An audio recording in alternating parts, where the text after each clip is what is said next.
Good morning, good afternoon, and good night. Congratulations, you are on the third day of six in this live stream series. So give yourself a pat on the back for making it this far. We got 3 more days to go. And I'm really, really excited about what's happening here because I feel like this is something that is going to last forever and ever. It's going to be living on my YouTube channel. And anytime somebody feels like they want to just tap into some tips and some resources, the entire live stream is going to be available on my YouTube channel. So that's fantastic. I really hope that you guys can hear me. I am using my headset today. As you can see, I'm not at home, I'm at our office, and I'm just trying to make sure that you can hear me properly. So I use my headset so you can hear me loudly without me speaking very loudly. Um, if you can't hear me, I'm so sorry. Maybe I'll redo this video. But I think we are good to go. I can see the voice thing going up and down, so that's great. If you are not already following me on Instagram, I invite you to check me out. I'm going to be sharing, there's already, videos, clips, things that I've shared over the years that I just feel are worth resharing. And so you're going to see stuff about, your brand identity. You're going to see clips from the Christianpreneurs podcast. You're going to see lots of tips and things to help with your personal branding that I really encourage you to check out as many of those as possible, because the one thing I want to prevent by doing this specifically is people going out there and spending tons of money on resources that they don't need to, when there's a more cost effective or budget friendly option, or maybe there is somewhere else that works a lot better for your business. So my goal is to share as much as possible, give as much direction as possible, so that you don't end up spending a whole lot of money and time on things that don't matter for your business. So check me out on Instagram. I am Sandra Gabriel. Also, feel free to check my guest list. Sign up on my guest list on sandragabriel.com. I'm going to be sharing more resources, whatever I find out, whatever I learn that is good for you and for your business, tips and insights and resources, or maybe I can connect you with someone who's maybe putting out funding for Black womenpreneurs. Hit me up on sandragabriel.com. Make sure you join my guest list because I'm going to be sharing some information there. With that being said, I'm just going to jump right into our talk for today, which is all about hiring for your business. Now, I want to start off by saying that you can only get so far alone. I made the mistake of building my business on my own for too long. I waited too long to seek out partners, and even then, I didn't seek them out. It was my business partner who brought me into the partnership, and I thought, yeah, this is a good idea. But don't take 18 years like I did. If you can find someone who aligns with your goals, who aligns with your vision, that you can work together with to be able to collaborate, and you both have the same goals and you can realize your goals together, then I highly urge you to do that. Gone are the days where we can just sit here and be afraid of people taking our ideas. There are things you can do to secure your ideas, like confidentiality and non-compete. You could do the thing. There's a technique where you can send yourself a letter in the mail, write down your idea, send yourself a letter in the mail with the timestamp to make sure that it has the date that you have conceived that idea. But all of that, those days are gone, right? We're in a time of collaboration, especially in the Black community, because we realize that we can't do it on our own. Let's lock arms with one, two, three other people who they have a similar or the same vision, and let's see how we can do it together. So again, you can only go so far on your own. If you think you're going to build a multi-million dollar or multi-billion dollar industry on your own, that's likely not going to happen. Again, you could only do so much. And your role is to be the visionary, the one who is executing on that thing that you really want to do. So 100% see where you can find people to work with, whether it's going to be long-term partners or maybe it's contractors, someone that can help move the vision forward more efficiently so that you can focus on expanding and scaling your business. So the first step I'm going to talk about when it comes to hiring for your business has more to do with partners, collaborators, uh, because that is another form of hiring, right? Bringing partners on. And so the first tip is all about alignment. How well does your vision and your values align with the person that you're looking to partner or collaborate with? And so when you're evaluating these partners, and maybe it's even contractors or suppliers or vendors, you want to assess the alignment of the business with your values, your mission. And this is something that could be like a multi day, even a multi week process, because you want to take time, sit down with the person, have conversations with them, both professionally and personally, casually. It could be that you have the same business sense, but on the outside, there's bugs around here. On the outside, they could be an atheist while you're a believer, and that's a huge problem. As well as you might work together, you want to make sure that your values align. You want to look for partners who share your vision and understand the unique challenges faced by your business. And this is specifically for Black entrepreneurs, not just Black female entrepreneurs, but Black entrepreneurs. You want to make sure that the person coming in to work with you understands the unique challenges that you face, because then you can work together to work around them. And when somebody gets it, you spend a lot less time trying to get them to get it. So make sure that they understand those challenges as well. And then seek out those who prioritize diversity, equity, and inclusion and are committed to uplifting underrepresented communities. So that's like the next big thing, right? We're now in a time where we're seeing different cultures and different communities come to the forefront. So for example, there's a commercial, I think it's for Desjardins Insurance. And so, the black guy is a host. One of the families are Indian, one of the families are Asian.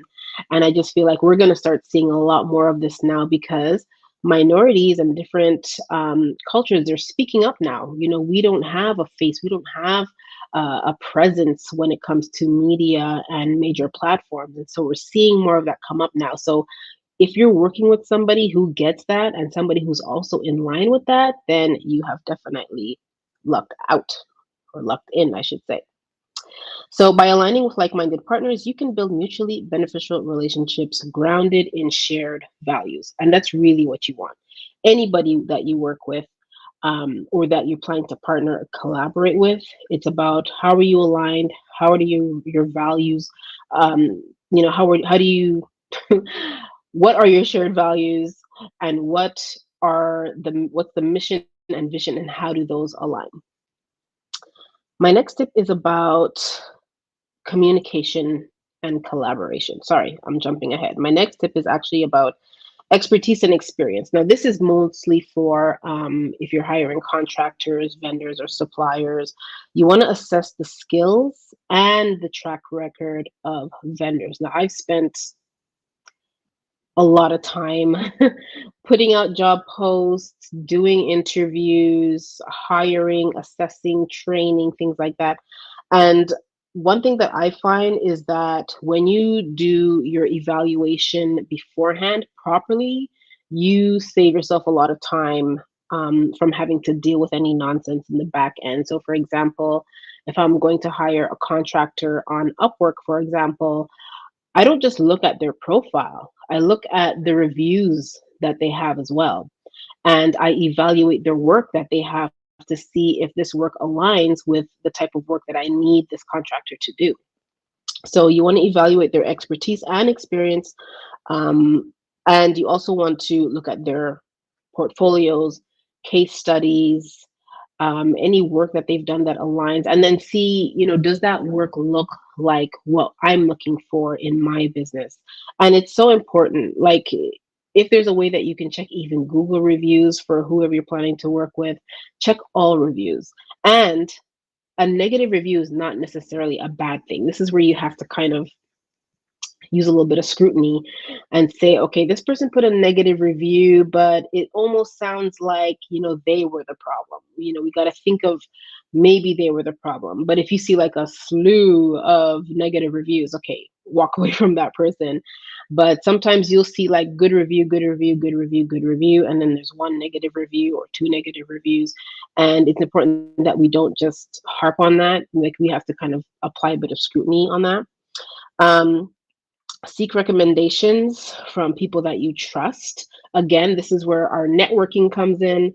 This is where our community building comes in, and we're able to just easily turn to someone and say, hey, can you recommend a web developer or a graphic designer? Or I need someone who's going to come alongside me and help with all of my business development. And sometimes getting those referrals are helpful because you're getting it from someone that you trust. And if this person has worked with them before, then you know you're getting a pretty good deal. So look for recommendations from people that you trust, and then look for people who have a proven track record of success. So again, when you look at their portfolio, you might see a number of, portfolio items, case studies. But one thing that you can really do is in checking their references. It sounds like a lot, but it's so worth the time. I can't stress that enough, to call one or two references just to get their feedback on how they found working with this contractor or supplier or vendor. Reviews are great. Looking at their portfolio is great, and their case studies, they're great. But when you can get some firsthand feedback on what the experience like working with this person, then you're going to really have the information that you need to make a decision on whether or not to work with them. So take the time to do that. This is your business, and you don't want to have just any and everybody coming in there to work with you. And sometimes they take more time than they're worth. So you want to be really, really careful about that. So assess their expertise and their experience. The next point is communication and collaboration. How easy is it for you to communicate with this person? And sometimes you'll be able to assess that during the interview process, because some interviews, depending on what you're hiring for, is going to take a little bit of time. And so what you want to do is use that time wisely. You set the first meeting, you set the second meeting. If you already have a partner in your business, invite the partner to the interview to speak with that person as well. See how quickly they follow up. When you send an email, how quickly do they follow up? Maybe you emailed them for their resume, or you said, hey, can you send me your last 3 writing samples? How quickly do they follow up? Using that time, that interview time, is perfect for learning about what their communication habits are like, because last thing you want is to get into working with somebody and you find that, okay, well, they're not very responsive. I text them, I don't hear anything back. And it'll save you a lot of stress as well, because the last thing you want is to know that you really need to get in touch with somebody and you're not hearing from them. So using the interview process it's perfect for learning what is the communication going to be like in this relationship. So it says effective communication and collaboration are vital in any business partnership. You want to assess the responsiveness and accessibility of potential contractors. So again, not that they need to be available at 3 in the morning, but you don't want to feel like, okay, every time I email this person or every time I message them or call them, they're not available. They call me back a day later, 2 days later. And especially with the type of business that you're running, you may need to have somebody who's almost on call. I know in PR, we've had a number of students who come on board and they get it. They tell me, like, listen, I don't work on the weekends, but if there is something, I don't work evenings and weekends, but if there is something going on, I know to be available. And I appreciate that when someone knows the nature of the game as well and how it works. Someone who can be flexible like that, it's super, super key. And then look for people who value transparent communication, right? So one thing that I know is sometimes hard to do is to tell a client, I don't got it, or I'm going to be late with that deadline or with that deliverable, or we're not able to do that. It feels hard, but honestly, clients really appreciate that transparency. And so not only do you have to be able to do it, but people that you work with have to be very comfortable with being transparent. And sometimes what you could do in those cases is you know, you're telling them I can't do this or I can't do that, but have a solution, have a backup solution. So you being transparent is not completely bad news. You have a backup to say, we can't do this, but here's what we can do. So they would really appreciate that. I know I'm going through this pretty quickly. It's because I have a networking event to get to, but I really wanted to get through this. And I feel like hiring is probably not on most of your minds. I could be wrong. But I just wanted to get these tips out because I feel like this is an area that's really important. I've mentioned this before. I mention it all the time about working with people who, by the time they come to me, they've spent all kinds of money on contractors and suppliers who were not a good fit. And so if I can do anything to help prevent that, I'm going to share again um, my discovery call information at the end of the uh, series, sorry, at the end of this session, so that you can get in touch with me if you have any questions. Again, it's a free discovery call. So it's either you can come in with whatever questions you want, advice or direction on anything, or it could be that you're just coming in brand new. You need strategy or whatever the case is. The discovery call is completely free. I'm going to share some information at the end about that. So my next tip is all about quality and consistency. So you want to ensure superior standards. And this is another thing that will come across not only in the portfolios and in the case studies, but we're going to see it in the quality of the communication. Again, using that interview time. And then you might even have a probationary period. Somebody comes on to work with you, and maybe they're on probation for a month or 2 months or 3 months. And this is where you're able to assess. So, what you want to look out for in that time is the quality, and are they maintaining high quality standards across your business, your brand, communications, customer experience, all of that. What does that look like? And what you might find sometimes is that, okay, for the first 2, 3 weeks, everything looks great, but then things start to fall off and don't look as great by month 2 and month 3. And so you want to kind of assess, but leave that buffer that says, okay, you know what, if you are not still performing at this level in month 2 or 3, we're going to have to reassess your position with this business. So looking at how are their quality standards throughout over the long term. Evaluate the quality of products, services, deliverables offered by potential partners. So going back to speaking about partners and collaborators, you can definitely ask them to look at what do they have going on. Don't be afraid to ask that. You want to know in depth processes, systems.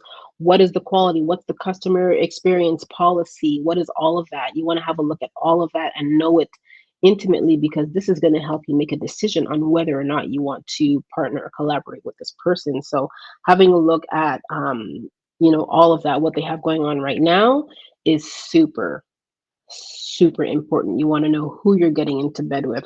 So make sure you have a look at all of that. And don't be afraid to ask for samples. Ask for samples, ask for demonstrations. What have they done in the past? You can talk to their clients as well, former clients as well. If this is someone new that you're looking to work with, you're going to talk to whoever to get the feedback that you need to know if you should or not be working with this person. Overall, the one thing to remember is that consistency in quality not only enhances your brand's reputation, but it also ensures your customer satisfaction and their loyalty. So this is where, and I've spoken about being consistent before, being consistent is a level of quality that most clients will become very comfortable with, and they will expect, right? So maintaining a level of quality no matter who's working on your business, even including yourself, that's going to be super important because your customers look for that. That's how loyalty is built. That's how trust is built. It's when you have a certain quality standard, and you're consistent. That's what keeps them on board. So you, your team, partners, collaborators, everybody has to operate on this standard. So that's super important. My next point is all about, like I said before, reputation and reviews. You want to research somebody's reputation, especially someone who's going to be a partner, someone who's going to be a collaborator. Do your research. Don't be so quick to jump in with somebody. Make sure you talk to their last 3 or 5 clients. Make sure you talk to their vendors and their suppliers as well. How well were they treated? Were they paid on time? Like, it's so super important, especially for collaborations, things that you're going into for the long term, and partnerships as well. For vendors, not so much. You might be hiring a vendor or a supplier to do a one-off project, and who cares, but for partnerships, for collaborations, this is where you really want to have a look at reviews. What are the clients saying? What are people they have worked with before saying? What is the quality of their work? Because again, you're tying yourself to this person, just like in a marriage. I always have these relationship analogies, but it's just like in a marriage, you're tying yourself to this person. And so what happens with them happens with you. If they mess up, you mess up. No one's going to distinguish between who did it. It's just going to be under the banner of the brand that you're building. And that's really bad for reputation purposes, right? So you want to make sure that you check out their profile, check out their background, do a thorough research on their reputation, reviews with their contractors that they've worked with, clients that they've worked with, online reviews, testimonials. You could even ask for, some people might even be open to having you meet with them and with the client, so that you can really get a full idea of, well, what is the dynamic of the relationship there. You can take it that far. Again, this is your business. You take it as serious as you want because you can't afford to mess up. And then engage with other entrepreneurs or industry peers to gather insights. So there might be a colleague, could be someone that they network with frequently. Just getting to know them on that level through different people is going to help tremendously.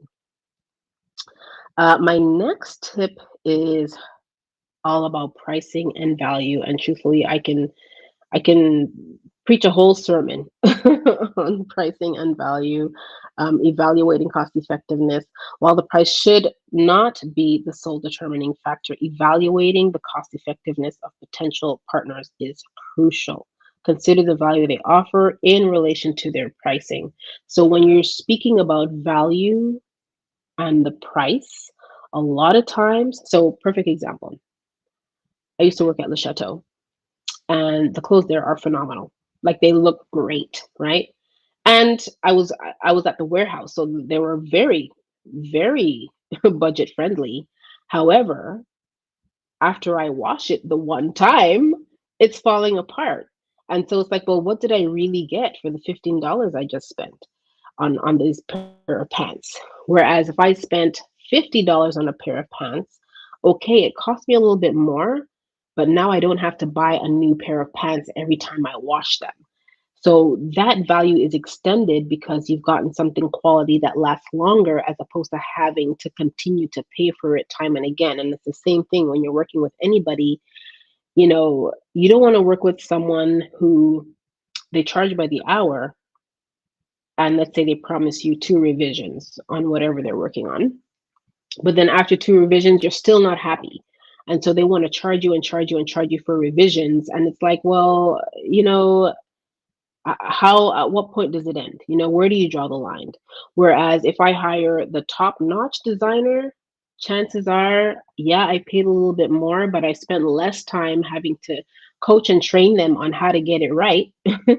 And they can just take it and run with it, right? So my time is saved. I get exactly what I want.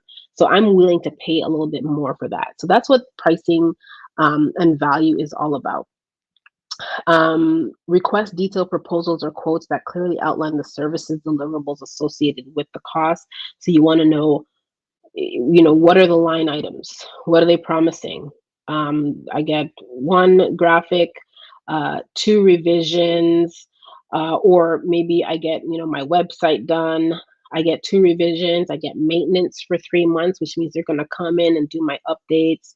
or maybe I'm working with an advertising agency. I want to know that, if they're running my ads, they're going to be checking my ads regularly, and adjusting them as necessary to make sure I'm getting the most out of my ad campaign. So things like that, they all speak to, what am I getting? What's the value? Like, that's great that that thing is $5, but what am I getting for that? I'd rather spend 10 and 20 and $30, get something that's of value that's going to last me a long time and not take too much of my time, as opposed to, oh, well, I got it cheap. And well, I feel like a lot of us have been there, right? We pay the cheap price and we get the cheap thing. You get what you pay for, right? So get the detailed proposal with all the line items, what is going into it. Don't be afraid to negotiate. I don't want two revisions, I want three revisions. Or I don't want 2 months maintenance, I want 3 months maintenance. Don't be afraid to negotiate to get exactly what you want. Assess the pricing and if it aligns with your budget. Now, the thing with that, I think we've all done this, is that we might say, okay, I have a budget of $50, but then we see the better thing and it's like, ooh, that's 75. You know what? I'm willing to pay. And that's something you have to be willing to do. You have to be willing to say, okay, I budgeted this, but if I have to spend a little bit more to get something better that's going to last me longer and not take too much of my time, then that's what I'm going to do. Because even though it goes over budget by $25, you're saving in other areas that's going to have an impact on your bottom line. So, does the pricing align with your budget? And does the value align with what you need for your business? Remember, quality and value should take precedence over the lowest price. Don't always go for the cheapest thing. You get what you're paid for. Can you say it with me? You get what you paid for. Because don't come and complain. Don't come and complain to me when you're like, oh, I got a really great deal on some advertising campaign, and it was a complete dud. Don't complain to me. I told you. Getting the cheapest thing is not always the best thing. My next point is all about the long-term partnership and assessing the scalability and growth potential. When evaluating contractors, suppliers, and vendors, consider their potential for long-term partnership, because you don't want to have to keep hiring for a certain position. You don't want to have to keep looking for new partners. Is this person in it for the long run? You might be able to see that based on how many years they've already been in business. Somebody who's just starting out, it's only been a couple months, they're in their 20s. You don't know that they're going to be doing the same thing by the end of the year. Whereas, you might find a graphic designer who has an extensive portfolio. They've been doing this for more than 5 years. They got a great team. You kind of want to assess, how long will I be able to work with this person? Because, like I said, you don't want to be hiring every time. You want to get someone in place, and you want to have that person do the work over a long term. Because to train somebody, it takes a lot. To bring somebody new on board into the fold, it takes a lot. I did the crazy thing and was running my internship program.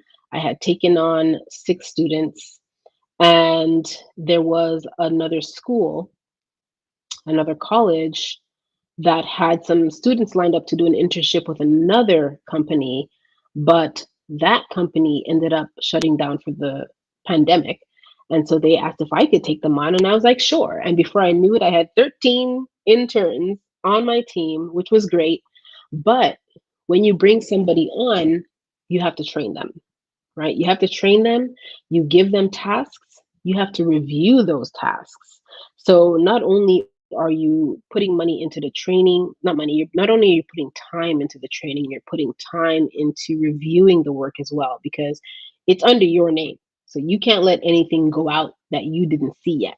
So anything that they create that's supposed to go out, client facing, public facing, anything like that, you have to look at it. So you have to consider the time that it takes to train. So you don't want to, sorry, this bug is in here. You don't want to have to be training people over and over again. So find people who are going to be in it for the long haul. Now, internships are really cool.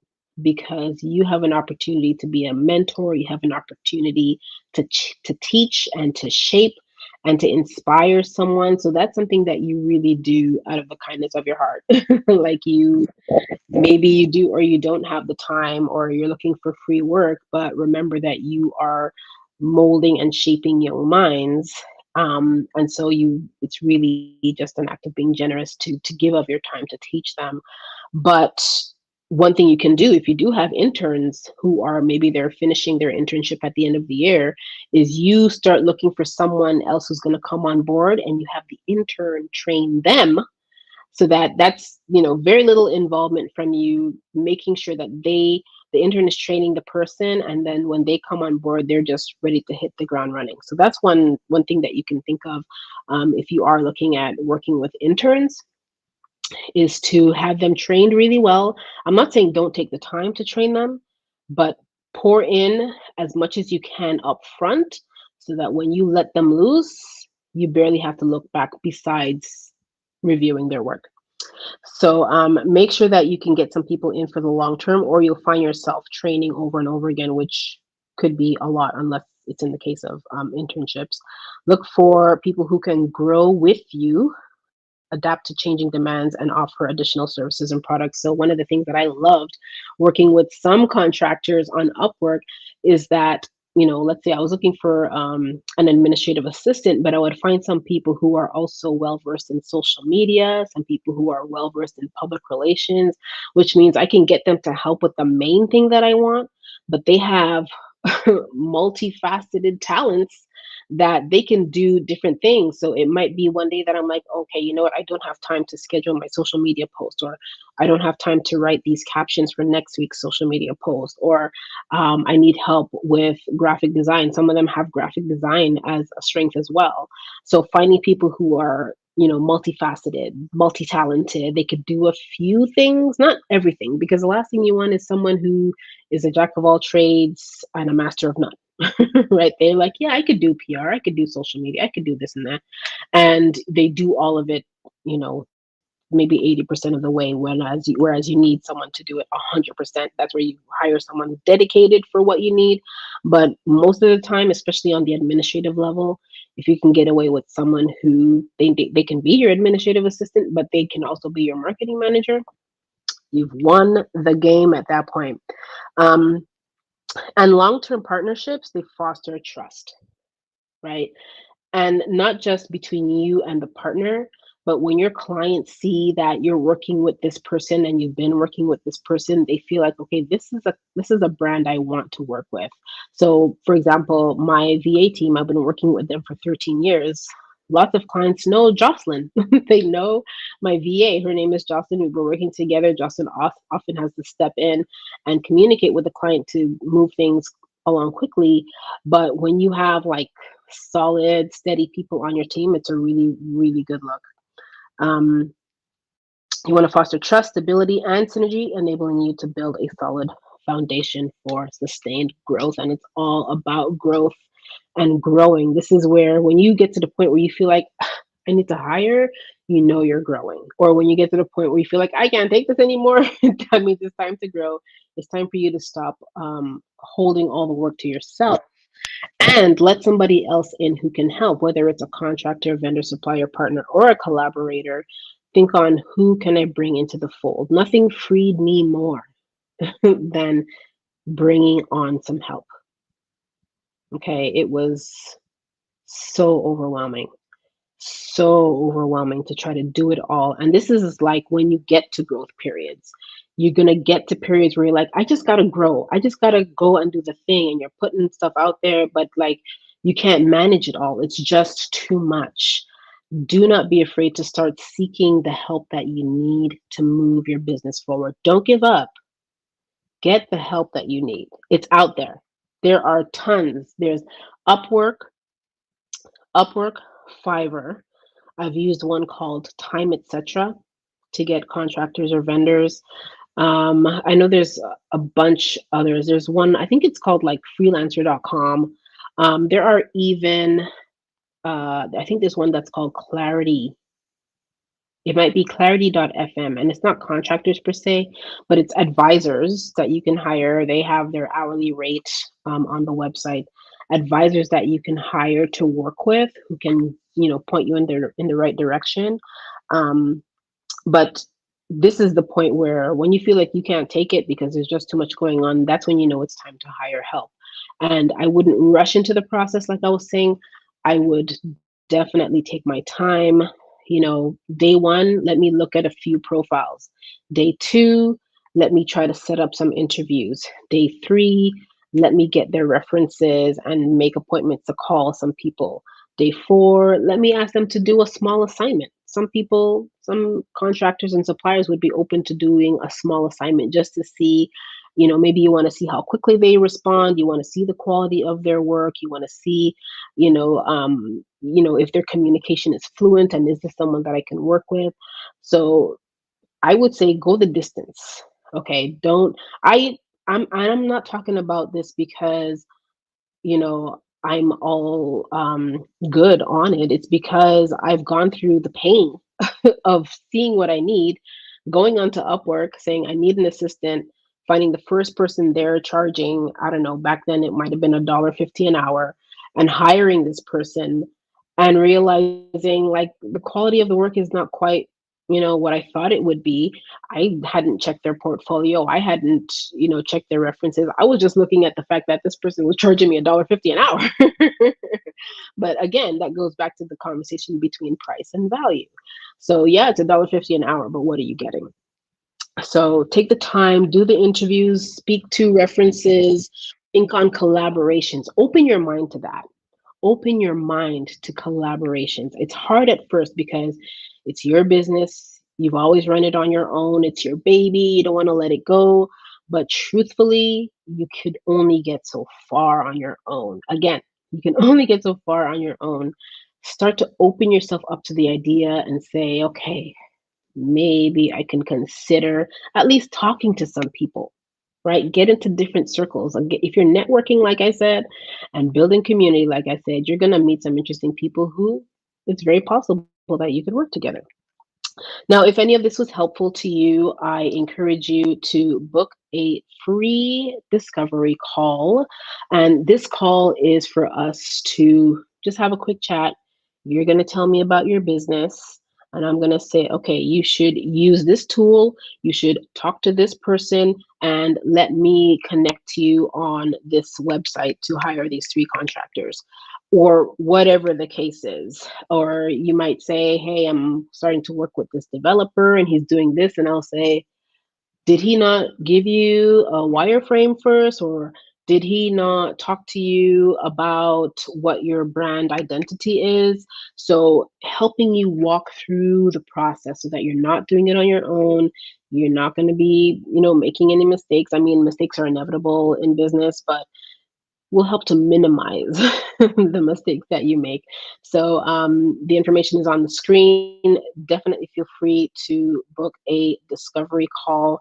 Um, and again, if you are on Instagram, you should definitely follow me. I'm sharing so much more on there. We have 3 more days to go, and you're going to get notifications about the upcoming sessions.